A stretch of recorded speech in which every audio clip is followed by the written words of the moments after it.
Lei Letter of Marque and Reprisal pode ser uma solução para o Donald Trump e um problema para os cartéis de droga da América Latina, ou seja, os narcocartéis ou facções, como dizemos por aqui, tá?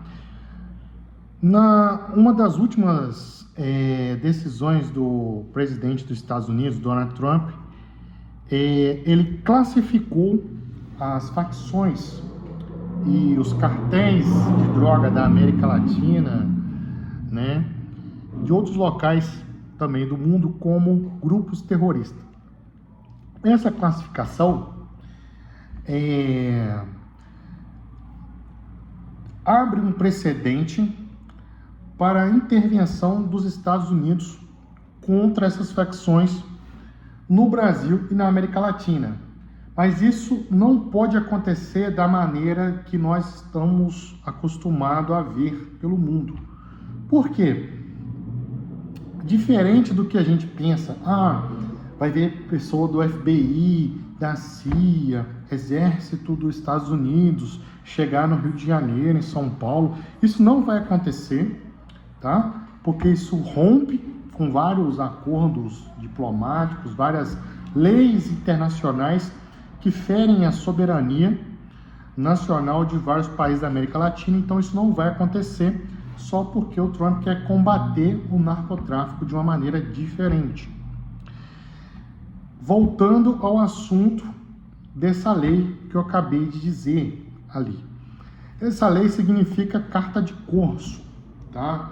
Corsários no inglês lá, tá? Vou fazer uma alusão aqui para explicar, tá? Essa lei.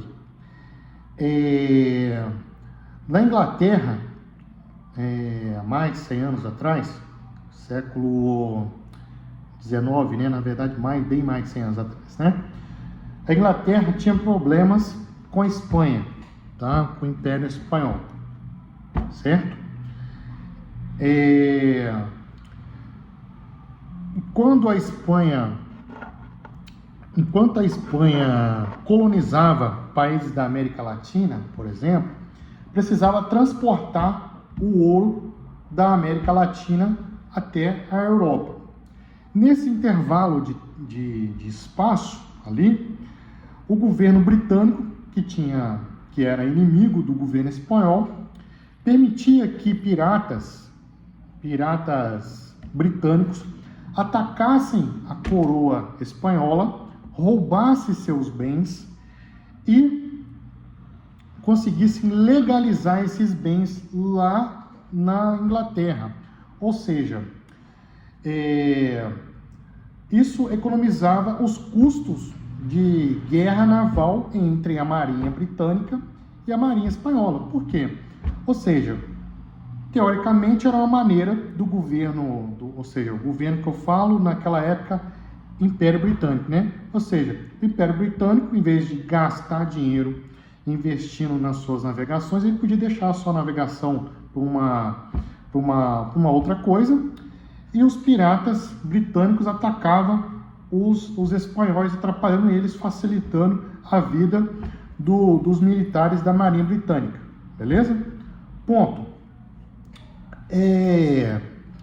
Como isso se aplicaria, como essa lei se aplicaria, como possivelmente Donald Trump poderia usar essa lei para resolver esse problema aí, tá?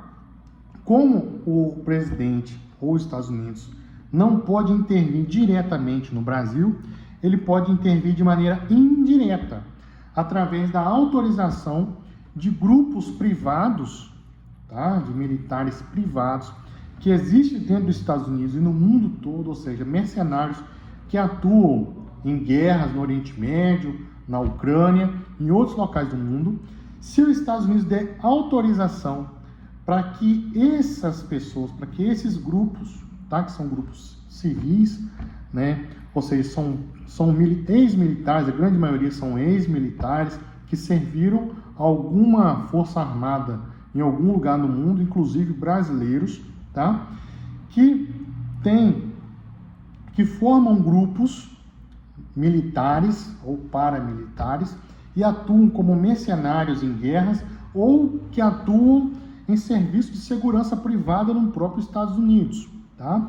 Se ele der autorização para esses grupos atacarem os cartéis, entendeu? Ou seja, a gente sabe que esses cartéis, que esses grupos criminosos, eles têm muito dinheiro guardado, né?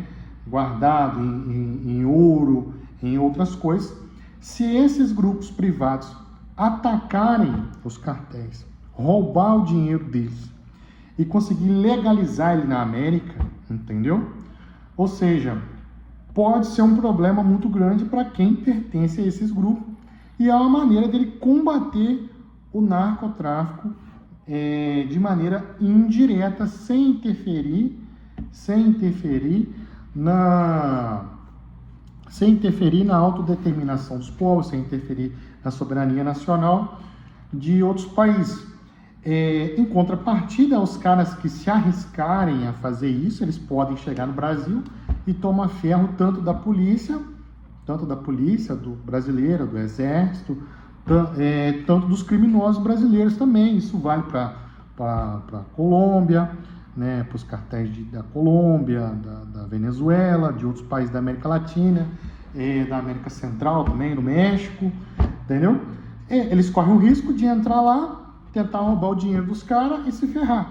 Mas se eles conseguirem pegar o dinheiro e atrapalhar ali e ir para os Estados Unidos e legalizar esse dinheiro, tá? Eles vão estar no lucro, que é o que é feito. Isso aí não é nada de novo no mundo não, galera. Tem brasileiros mesmo que serviram o exército brasileiro e vão lá se alistam em forças armadas, né, em exércitos privados da Europa ou de outros locais do mundo, na África, por exemplo, ganha dinheiro, guarda o dinheiro e volta para o Brasil e aqui legaliza o dinheiro. Você tem, na Ucrânia mesmo, então acontece muito isso, tem grupos mercenários lá, você vai para lá, se alista, ganha um dinheiro, guarda o dinheiro, volta para o Brasil, compra casa, carro e tal. Se você sobreviver, esse é que é o problema.